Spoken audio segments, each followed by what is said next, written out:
electricity. This is not a new idea, but previous presidents haven't really been, how does one put it, they haven't seen eye to eye with the need or the desire for states so to do. You can see that I'm beginning to appropriate some of those phraseologies that lawyers use. Maybe I'm being influenced by the fact that I have with me as my guest this morning, Professor Oke. Professor, Oke is he's the pioneering electricity law professor in Africa. Prof, it's been a long, long time, and I'm delighted that you could make it this morning. Same here. I'm back at home here. Indeed. It will be thought of in terms of it's going to improve the electricity distribution supply capacity. But maybe I should start from the first place. Why hasn't this law been allowed before? And now that President Muhammadu Buhari is indeed complying, why is it 2-3 days to his leaving office? Thank you very much for that important question that you've asked me. For me, people have been calling, asking me, congratulations, you won, because it was about 20 years of rigorous advocacy that we can't continue as a nation to have federated electricity structure. It's not done anywhere in the world. You go to other countries, you have, for instance, in regions and states in the US, you have like 3-4 generators and companies transmitting within a particular state. So we felt that wasn't the right way to go.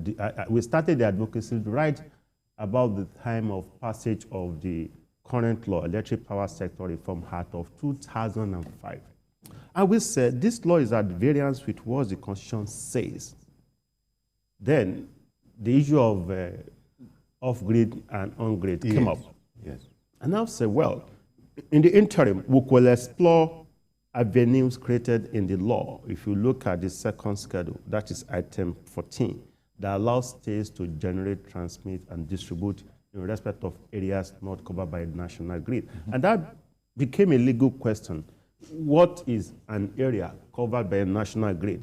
Is it merely because you have transmission line passing through your corridors or your neighborhood, then if you are not connected to the national grid, you're already covered? And I said, no, I'm not fed from the national grid, so I'm not on national grid. So we now said the state should continue to explore avenue for off-grid generation, which is renewables, embedded generation, captive generation, all other options, aside from grid-based generation. Okay. And then, because the law then also allows states to set up institutions like Lagos State Electricity Regulatory Commission, Kaduna State Electricity Regulatory Commission, Ogun State Electricity Regulatory Commission, we said they should exploit. What led to that was the Aaron thing. I was going to mention that word, and that was in Lagos State. And Prof, you were involved with that in Lagos State, were you not? Yes, I was involved. I was involved as a young lawyer, and then incidentally, the law firm that I worked for then as a young lawyer was the one leading or advising the Lagos State government. And incidentally, we worked with the current vice president, Professor Shibajo. Enthusiastic move, knowledge-based engagement, honestly, and I'm saying all Nigerians are hearing me, Aaron ought ordinarily to have worked. What killed it was this kind of federal might. And it's not done anywhere in the world. And I said, okay, now that... When you say federal might, that the federal authorities at the time simply didn't agree with it, simply wanted to have the monopoly. Because the monopolistic approach to infrastructure intervention will not work anywhere. You are saying federal rules. So we have federal rules here. If the federal rules are bad, federal government has no money or fund or time or has not been able to attend to federal rules. But when you apply the rules, you don't know whether it's federal or state, but it's located within states. So we call for synergies. It doesn't matter whether it's federal road or state road. All Nigerians want is a good road that they can apply. The same thing with the power sector. And that takes me also to the metro line that the late Jakonde did in Lagos. That was killed because of the same federal might. We're not going back to it. Then the power sector thing was killed because of federal arrogance. It's needless. And I said, okay, now we've been talking that this law is wrong, is wrongly positioned, and it's going to undermine development of Nigeria. And it's taken us consistent advocacy in the media, writing, publishing, teaching, conferencing from 2005 when we started this journey, which I led, until recent signing of it. I've written several books and articles on it. And I said, most Nigerian government now allow Nigerians to suffer and be in darkness for 20 years, haven't had benefit of these ideas. Now they're implementing it at the twilight of his administration as a parting gift. To me, in as much as people may say, oh, yes, I have one theory, my baby theory called decentralized energy options. It's DEOPS. It's been used in several countries. And there is DEOPS idea that give rise to this decentralized energy option, and you need the federal government to decentralize things. They say, yes, your DEOPS, you have won. I have not won. It's one victory coming too late. I've been suffered for 20 years, almost 20 years. But then we started. We need to get it right. There are a lot of challenges. There are several things that perhaps the incoming administration will need to specifically divert its attention to in the power sector. This decentralized thing is just one of the several challenges that we need to fix before we can even start to get it right. For instance, even now that we have on paper though, the fact that state now can generate, transmit, and distribute in respect of areas covered by a national grid. Nigerians will not ask federal government the question now. They're going to put states to task. Meaning, now, the law is that states can generate, transmit, and distribute electricity in respect of areas not covered by a national grid. That is one.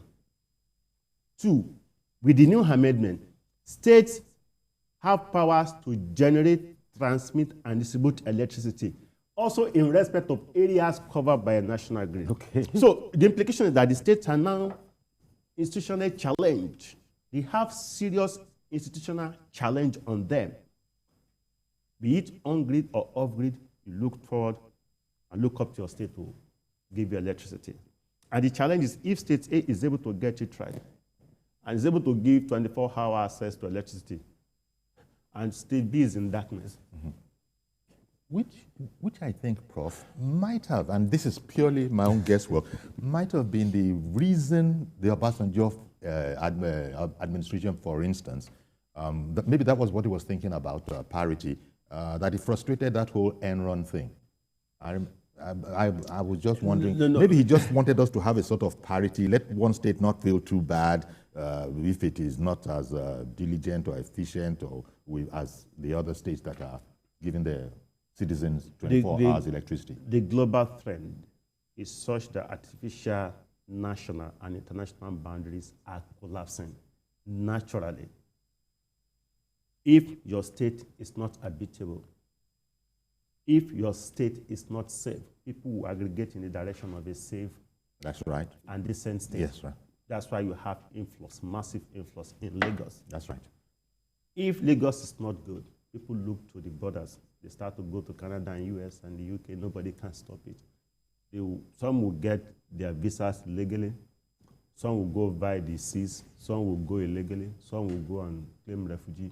People will move out of areas. So if Lagos, Ogun, Kaduna, those states, if they're able to make things work, you see people leaving Lagos to go and stay in Kaduna, and they will pay their taxes, they will work there, they will add value to the economy, they're going to build their properties there, they're going to develop the economy. It doesn't make sense to stay in a place where you don't have things that will make life meaningful to you. So I don't think it makes decent governance sense or sense in governance that you're going to retard the development of a particular state because you want other states to develop. To sort of catch up. Competitiveness is the essence of development. So we must have competitive economic development at the levels of states and local government. That's the only way we can. Because if you go abroad to other countries, you don't tie other states down to the development of others. So states would develop at their home pace. And that to me should be the ideal model. Indeed. Now, the next question for the ordinary person, meaning the non-experts to want to ask is, now that this has been done, it's been signed into law, how soon can they expect a practical effect from the law? Are we talking about years or decades? The answer is yes. I'll be honest in saying it may take years or it may take decades. Legal provisions, enacting laws, signing into law constitutional amendment would not ordinarily translate into economic prosperity or social progress in any country. So you need to put life, meaning, and purpose to the law to have meaningful impact on the masses. The challenge: we can sign the law or amendment. We still need to look at the existing structure in the power sector, largely dominated by the federal government. NERC, the Nigerian Electricity Regulatory Commission, to me is unconstitutional because you can't regulate things that are not even within your purview. The idea of rural electrification and rural electrification fund, to me, doesn't make sense. Rural electrification, it connotes what it means, rural electrification. Federal government will sit in Abuja and determine how you have electricity in your father's village. Does it make sense? Which structure of governance or government is closest to the rural people? It's not the local government and state government. Right. Why would federal government now over-centralize something as significant as rural development that could have been considered by way of concession to states? So, and as said, rural electrification agency should be scrapped. The money in the purse of rural electrification agency should be given, which is a rural electrification fund, should be given to states. For instance, we have 377 local governments in Nigeria, 377 local governments. Is it 374 local governments in Nigeria? Just assume that a local government is able to generate 1 megawatt per year. Multiply that by the number of local government for 4 years of an administration. That will have doubled our existing megawatts in the country. Another point, there's no way we will not need to go through another round of reacquisition and refinancing. The entities that are currently running the show, they have no power. They have no knowledge. They have no money to run it. It was in your studio then that I first mentioned the fact that we were at the risk of massive insolvency, both in the power sector and the banking sector. I didn't mention names. I speculated that at least 5 banks will go down under heavy burdens in the power sector. 4 went, because they were easily exposed to power sector in terms of lending. Some even exceeded their single obligor limit, meaning this is the maximum you can lend to an individual for a particular purpose. Some just felt it was going to be like an El Dorado, like we have in the telecom sector. So they give money. So when they privatized, we expected money to come in. Money did not come in. They approached Nigerian banks, mop up money in the Nigerian banking sector to acquire those assets. We call that acquisition financing. Just buy the entity, put in your pocket. The money to advance the infrastructure, money to take it to the next level, the technology to take it to the next level, they couldn't afford it. That has to be built. Then the Nigerian banks started having issues. 3 banks kept under that burden, actually got distressed, and they were under AMCON. One moment, Prof. Please, just hold your thought where it is so that I could come back and resume. Ada in Jos has been waiting to join this program. Good morning. Good morning. Good morning. Good morning to you, Professor Yemi. Okay. Thank you, Ada. Thank God for answered prayers. You know, You know, I've been one of those who have been talking about this decentralization of electricity generation in Nigeria. I'm so happy that Prof was part of it and he has been heading it. And now he said, taking 20 years, why should he come like this? Then Mr. Yoda, I heard you ask one question. Why did he take the time, Buhari now has the green light of his going away? You know why? He knows that a Tinubu-led administration will do all these things, and he will take credit, even though they are from the same party. So is it not better for him to take the credit? Let me leave it at that. Okay, now, what I want to say here is that there should be a kind of harmonization, you know, that is a collaboration for this to take, the policies to be implemented with ease. States should begin to look inwards for the resources they have that will enable them to generate electricity for their respective states. It will give room for competition. This is part of the restructuring we'll be talking about, as I earlier mentioned, and it's long overdue. But I thank God it is coming to fruition now. How can we, let us practice fiscal federalism. I've said it that it will be difficult for anybody to fix Nigeria with what we are practicing. Census is on the corner now. Why are people going to inflate the number of their population? It's because we're not practicing fiscal federalism. If we practice fiscal federalism, where every state now, develop at their own pace, state tax to the center, nobody will be interested in wanting to have 100 local governments. Because it's up to you to have how many you want to have. Nobody's going to give you the responsibility based on the number. You know, so that's what we should try and do. Let's not give up on this country. Let's not give up on Nigeria. Well, all right, thank you very much for calling in. And, interesting take. Yes. Look, there's no how the incoming Tinubu administration will not be looking seriously at that side. No how. Two ways. One, let me just key into Ada's thought.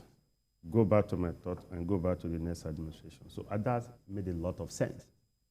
He said states should develop at their home pace. There's no point tying the hands of one state for the others to catch up. We know we have something in the law that talks of federal character. Some of us call it federal bad character because we don't need to retard anybody's progress.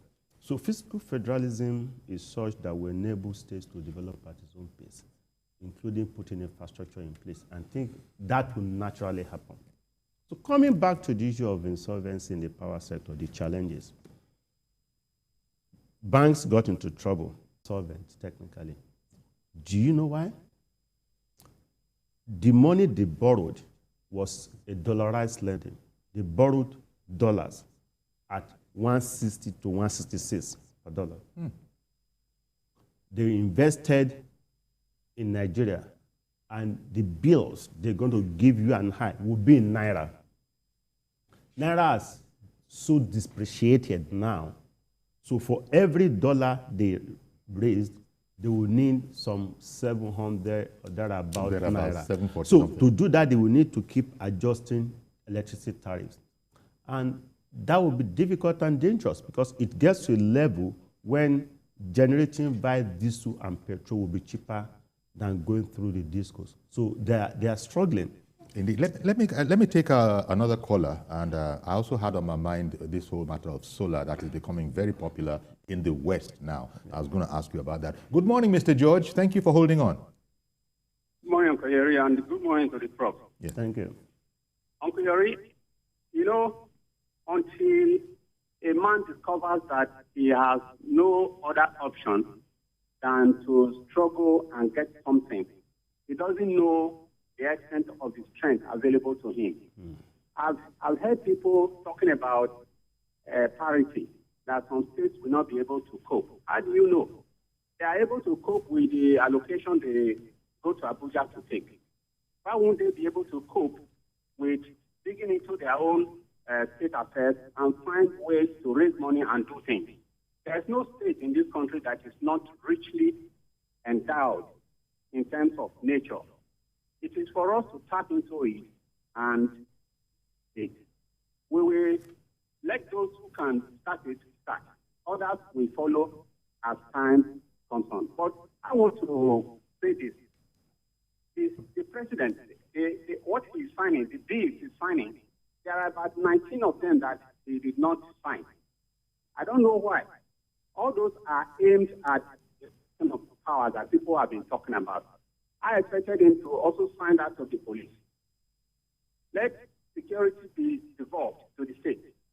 Let there be, the state, a governor should have control of the police around him, at least to take care of the internal security affairs of that state. If it means existing side by side with the federal police, fine. When the need arises, the federal police can intervene. But when a thief comes to somebody's house in a locality and you have to go and contact federal police, it makes rubbish of the local system in that state. So I am strongly in support of this devolution of power. Let us test it and see where we get to from there. All right, then. Thank you. Thank you very much for calling, Mr. George. Prof, George made sense. He's saying that every state should explore and deploy their competitive advantage. Some states that we think are not rich, they're well endowed in agricultural stuff. And if they deploy that alone, they become food baskets. There are states that are called food baskets of the nation. There are states that are rich in diverse things. So let each state deploy benefit of its competitive edge in the country. So coming back to the new administration that you talked about. And the fact that Tinubu was going to go there anyhow, that's theory, is that Buhari quickly captured that one before Tinubu will come and do it and take all the credit. See, nobody can take the credit away from the president-elect Asiwaju Bola Ahmed Tinubu. Nobody. Let's face it. I was, for me, naturally, let me, anybody who had power on his agenda would naturally have my feelings, my love. Because it's something I have deep passion for. The president-elect wasn't pretending about his disposition to the power sector. He wasn't pretending. Somebody who took steps, active steps, aggressive steps, years back, perhaps when he wasn't even thinking of becoming Nigeria's president. And that's it. It says, we need to be self-sufficient in electricity generation and distribution in Lagos. And he took that step, putting money down, putting infrastructure down, attracting investors, ready to go. The pioneering leader for decentralization of electricity in Nigeria, Mr. Asiwaju Bola Ahmed Tinubu. The point is this: if the error initiated by him years back with the energy put into it, if Aaron had worked then, by now, Lagos State will be self-sufficient in electricity. Perhaps Ogun State maybe be selling electricity to Ogun State and Oyo. And other countries will have followed suit. So it's not as if, nobody can take that away from him. But what Nigeria now expect that now that you are the one to go in there, this idea of power that you've been fantasizing with in Lagos, come and do it for the whole country. And that's one area that the income administration must never fail. Yes. They must get it right. Okay. One moment. Uche in Anambra, good morning to you, sir. Good morning, Mr. Yore. Good morning. Good morning, over there. Good morning, Uche. Yeah. I think just like the last caller said, Mr. George, I think what we should do is to decentralize all these things. I can't just imagine, somebody generating power somewhere. I will not take it to the grade. It says one upper grade. Then from there, even the person that generated it, Abinishio may not even enjoy that light. What kind of a system is that? Let every state generate their light, even the police you're talking about. And I think I want to add this. If the incoming administration will add this, let us not stop all this state of origin. Let us stop it. Well, if you are in Lagos, you want to be a governor in Lagos. If you are living in Lagos, like for 10 years, 20 years, so that everybody will you can imagine, we have one passport. That is the great passport. Whether you are an Igbo, Yoruba, Hausa, it's not great passport. You go to filling station now. They don't know whether you are Hausa now, no. Filling station doesn't know that.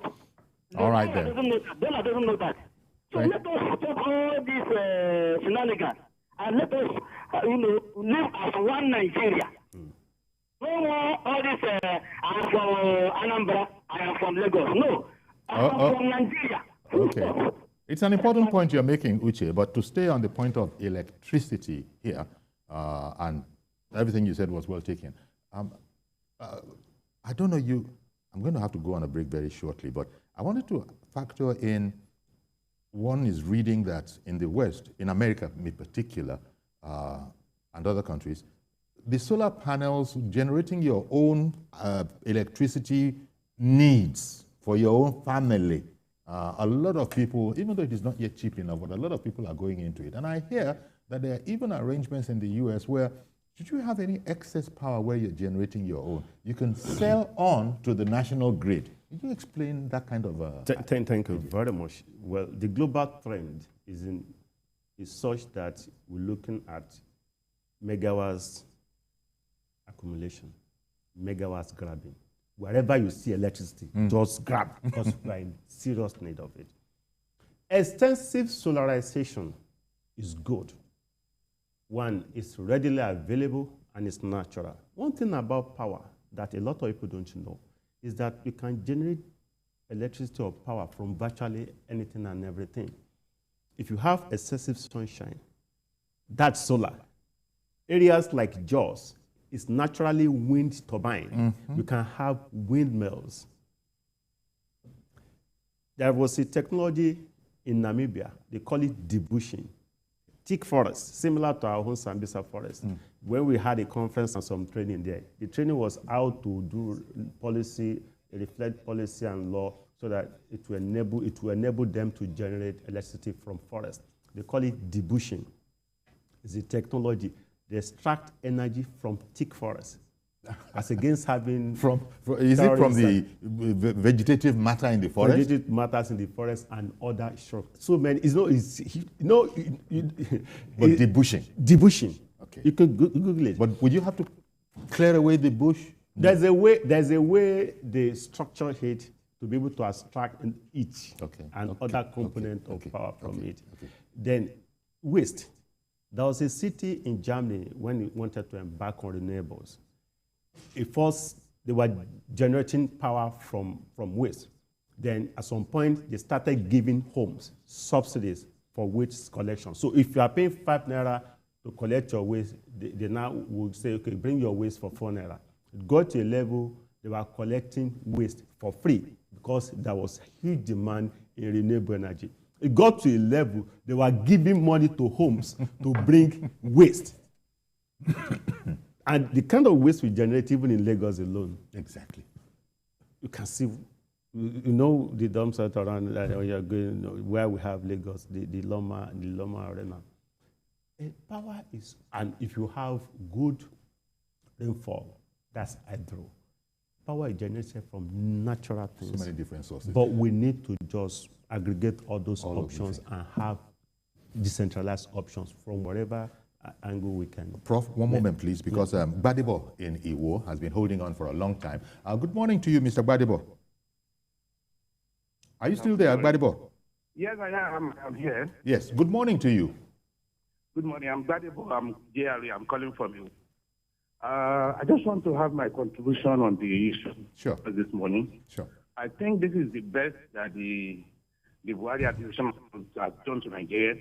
You can see that the issue of error moving, which was started by the incoming president several years ago, if this has been done by the successive government in the past, the Nigerian will have moved from the position that we have today to a better position. Having an electricity under concurrent list is the panacea to solving Nigerian problems. In fact, the bulk of the problem, which is about 80%, is due to electricity. So for us, we are very happy that the government is doing something in this time, and we believe it's a catapult that will push Nigeria. So we just want to thank the government for this the policy, for this development, and want to plead to the incoming president to kindly expedite action on this matter so that Nigeria can enjoy electricity the way we should enjoy it. Okay, then. Thank you very much, Mr. Oke. As you know, as Professor Yemi Oke has said, there's no way you can dissociate this whole idea from the president-elect. Definitely not. Because he's been working on it. As the professor has also said, had that idea been taken way back then, where would we be now? We'd be in a much happier place than we are. But let me take a break. We'll go on a short break. We'll be right back. Please stay there because we'll continue to take your calls. And Professor Yemi Oke, the pioneering professor of electricity law in Africa, is with us. Stay with us, please.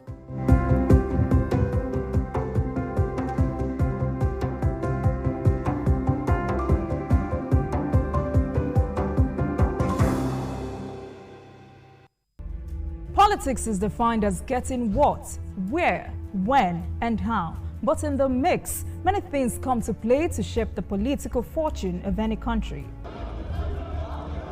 Honorable Minister, that's how you misinform the public. From the political actors to the electorate, campaign to voting, from debates to policy. Join me every day on Politics Tonight, where we dissect issues that shape our political destiny. Politics Tonight, weekdays on TVC News.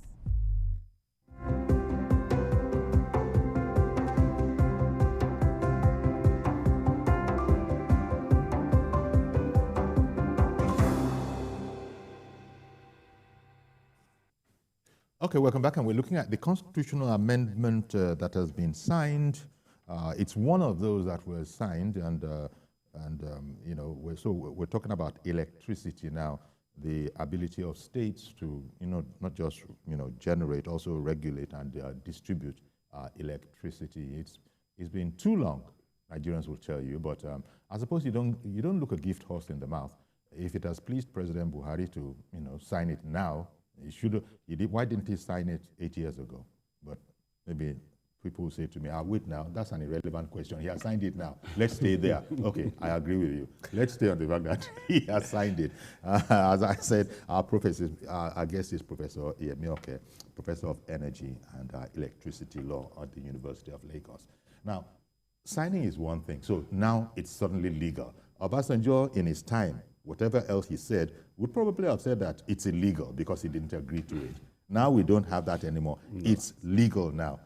But a thing being legal and a thing actually being in existence are two different things. Yes. So what do we now have to do? You said, to be frank about it, it could take us years before we begin to see this in operation, and people saying that this electricity came from my state. Mr. Joshua in Irewolide in Ogun State. Good morning to you, sir. Good morning. Thank you very much for holding on. Good morning to your guest. Yes. I'm happy he's doing justice to the topic at the moment. Thank you. I would want to advise the president-elect, this coming government, to make it a priority to fix power within 6 months of their administration. I'm happy that I have a professor here, so I'm not afraid of those kind of ideas.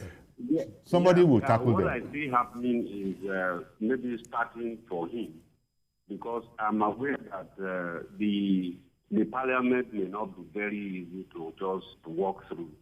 So if the president is signing some of these things, that means we don't have the parliament problem again. Yeah. It will now become executive implementation. Now, the president-elect should be aware that the people cannot be helped. He can only help the people to help themselves. So if we are going to put productivity back into the system, let us be able to have access to energy so that people can work for themselves. Work, small traders can grind their pepper. We are going to start this, to jumpstart the development of this economy from the grassroots. It's not going to happen from Aso Rock, not rocket science.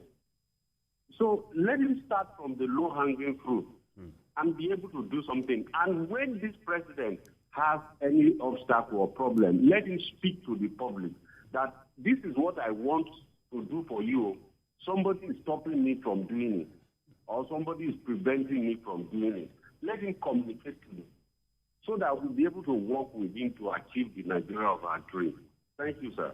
Thank you very much, Mr. Joshua in Irewalede.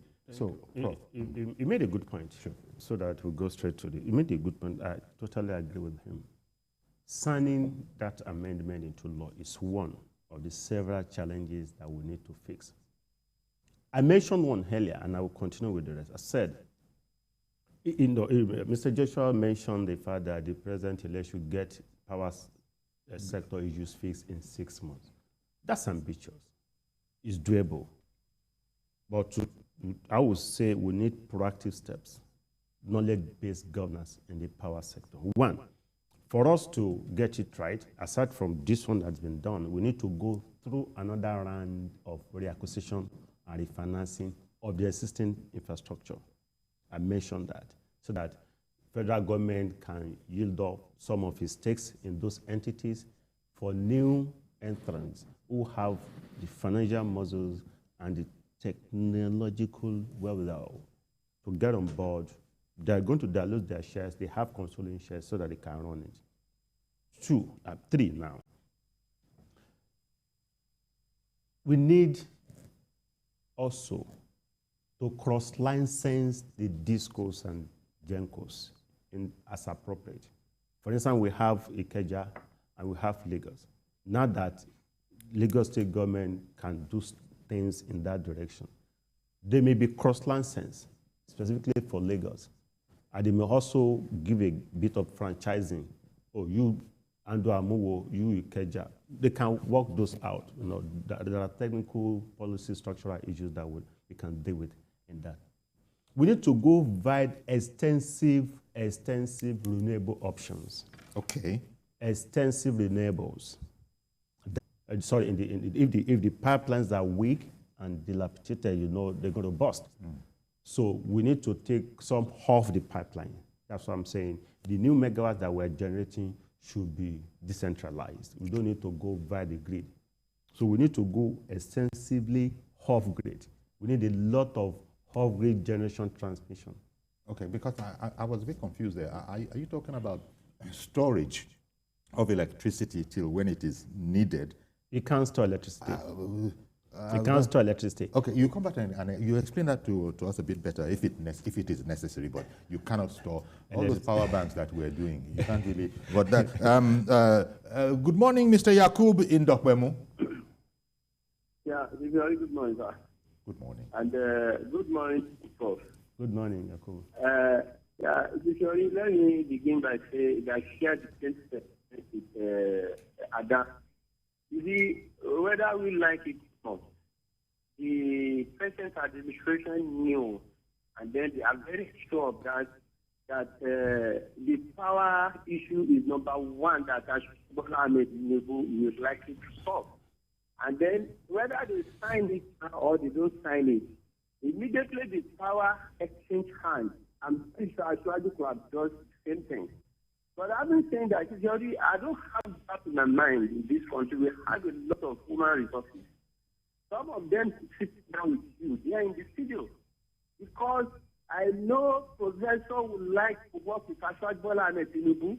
And then a lot of some people like Professor, there are many in this country. And then I know Ashwadi Bola and Tinubu is watching this program. And even though he's not watching, people close to him is watching. Number 2 is what Joshua from Irewalede said earlier. I also share that statement as well. I will invite this incoming president to be a president of communication and Nigerian citizens, which meanwhile we don't see a lot of that. We don't even see it at all in this present administration. We'll be begging for information from the government that we voted in, the government that we campaign for. So we are begging for information from them.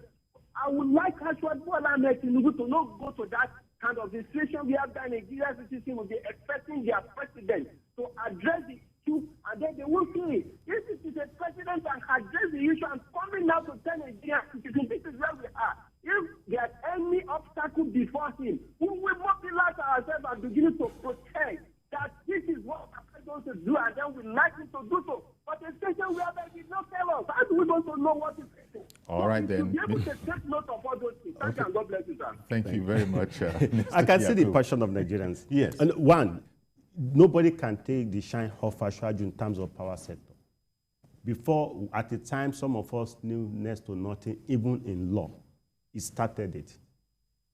So the fact that they are just trying to make his job easier is okay. It's okay. But you should give him credit. But everybody knows for where this seeing idea light came from. when the whole thing was in darkness. He saw light. It was Ashwaju. So, an important But point. you were explaining to me that it's not like that. You can't really store electricity. You can't store electricity. Never mind that people have the concept of a power bank, and even with their solars, they say they stored it in batteries. No, they cannot. They cannot store electricity. What could happen is we have mobile power stations, just like generators.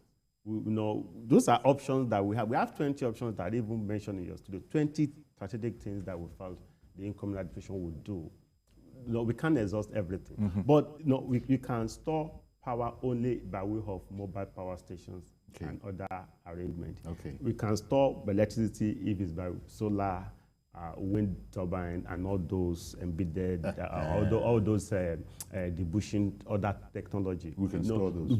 Those will be wide technological involvement that will enable you to generate power, store it up by way of kind of a battery. So people use inverters. Inverters is a form of renewable. So if you're talking of storage, using those options, fine. But one aspect that I would want to mention now, because I know our enemy is time to start to run, metering. Metering. That affects every Nigerian. Myself, I was overbilled. I contested it. They now reduced the bill by almost 300% because I challenged it. How many Nigerians know even how to go about challenging? I had to write opinions for some courts when they were misinterpreting as an expert. Okay, Prof, opinion. There's something we call amicus. Friend of the court. Yeah. So we've been doing that so that we can get it right. When you talk of metering, initially we had what is called CAPME. CAPME is a kind of credit that enables Nigerians to have access to meters. You buy your meters. When you buy the meters, you got credit for the meters because meters should be asset of the discos.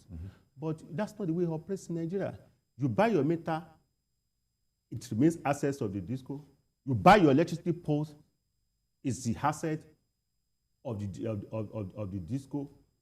You buy sometimes your transformers, is the asset of the disco. That's wrong. That's not the way it should be. So let me go back to metering. We had what is called CAPME. That's like a credit structure that enables you to buy. Then if your bill is 5,000 naira, they give you 1,000 naira credit to defray the cost of meters. Then all of a sudden, they change it to meter asset provider. They extricated metering from discos and gave it to private companies. It's still wrong. We have a lot of meter manufacturers in Nigeria. We have one that is particularly significant, that Momas on the Lagos-Ibadan Expressway. These Nigerian companies can manufacture meters. If they need to import, they can import. Government should restructure metering. Metering is what enables Nigeria to regulate the pattern of consumption. If I cannot consume electricity for 2 hours, I can as well use it for 30 minutes and consume. I can pay for the ones I can afford. Metering should not be in the hands of discos or companies. Metering should be in the hands of meter manufacturers. When we did GSM telephony, you're going to give me lines. You're not going to force me to buy your phone. I buy my phone from wherever. So Nigerians should be allowed the flexibility of purchasing meters from the meter manufacturers. That's a sector. One moment, sir. Wale in Ikorodu has been holding on, and I thank you for it. Good morning to you, sir. Good morning, Uncle Yori. Thank you for calling in. Good morning, Uncle Yori. Good morning, sir. Thank you for calling in. How are you, sir? I always enjoy your program, Uncle Yori. All right, you're very kind. Thank you. Please go ahead now. To you, sir. Yes, all I want to contribute, sir, is that, you see, this country, this country, Uncle Yori, we've been through, too much of problem in this country. And we are expecting much. In fact, when this present administration came to, service, like in 2015, we expected much from Buhari administration. And this is one of the things we were expecting. But now he has assented to the bill, no problem. Whether he did it or not, no problem. Whether the incoming administration is going to take the credit, no problem. Whether his administration will take the credit, no problem. All we want is we want this country to move forward. Progress. We want this country to move forward. And we want this incoming administration in particular. If we don't get it right, I'm afraid whether we are going to try to get it right again. Thank you very much. Thank you very much. Prof, I just heard you say that we definitely will get it. No, we don't have a choice. This giant called Nigeria must rise and never to fall again. This giant that is called Nigeria will now rise and will never fall again. It's not, we know with Nigerians, that's why Nigerians from all tribes must support the incoming administration. We are not doing the president-elect, incoming president, we are not doing him a favor. It's not doing us a favor. If you support him to get Nigeria right, we are the ones who are direct beneficiaries. We're direct. Mm-hmm. If you, God forbid, frustrate him, we will be in pains. So it's an institutional responsibility and obligation of all of us. I wrote something what Nigerians should expect from what President-elect Asiwaju Tinubu hosts Nigerians, what Nigerians hold Asiwaju Bola Ahmed Tinubu. It's a mutual thing. It takes a bad followership to have a terrible leader. A lot of people don't know. So, and if you demonstrate good attributes of decent followership, your leader will have no choice because you're going to be calling him to question, you're going to be making him accountable. But, if you are the ones undermining the law, bending the law, frustrating things, making compromising standards, doing things, getting corruption, resorting to criminality, petty criminality, that wouldn't be the president committing those crimes. The president is not the one doing Yahoo Yahoo and all those bad stuff. Nigerians. So this country must never fail. If the country fails, all of us will have failed and failed woefully. God forbid. So as Wale was saying, it doesn't matter where the credit is going, where it is coming from. We are the beneficiaries. We must get it right. We must get it right. We must get it right. Prof, as you noted yourself, that time is the big enemy here. But this is definitely a good step. Yes, we are over. Wale alluded to the point. We are Oliver Twist in this country. We want more and more and more. So that's why we're saying, somebody just pointed out that there are 19 other ones that were not signed now. So let us know about. But this is a positive. I don't believe in legislative surplusage. For headache law, for stomach ache law, for HOSA law. No, there are precautionary measures, there are simple policy approaches, there are, of course, we can do executive order. There are so many things we can achieve if we have a determination to do the right thing, we'll get it. But there must be action. Action. There must be extensive action. In fact, one of the high points of it that because Lagos State should start to have their own regulators, others should have their own regulators, they should get somebody who is a sticker for the rules, a strict person to be in charge of this. Somebody will look at you high and say, no, this will not go. This is not. Somebody who has standards, not anything goes kind of personality. That will not, even for the new incoming administration, Nigerians of decent orientation, those who call a spade a spade. Indeed. We're going to have to leave it here, Prof. But you've said that, yes, as excited as many may be that this first step has been taken, it can take a while. Okay, it can take if a you while. have a good car, a brand new car, you will crash it with a bad driver. That is the issue. I get the point you're making. So, in as much as you have a president that wants to do the right thing, if you put bad drivers there, those good policies will not fly. So it's a question of having a good car, not give it to a terrible driver. A terrible driver. I hear you. That's a final way to leave it on that allegory. Professor Yemi, pioneering electricity law. Professor in Africa. Thank you. It's our pleasure to have you, and we wish you continued success. Thank you very much for the enlightenment that has come from your approach. Okay, so that's our program. Please join us tomorrow for a fresh edition. I am Yori Folari. Bye-bye for now.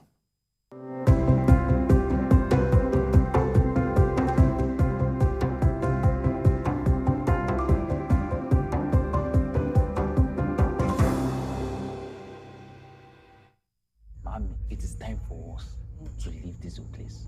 One of your earrings is missing. We'll find it. I'm not willing to take that chance. Have a big plan, Mommy. What do you want? I want a senior position at the bank. If any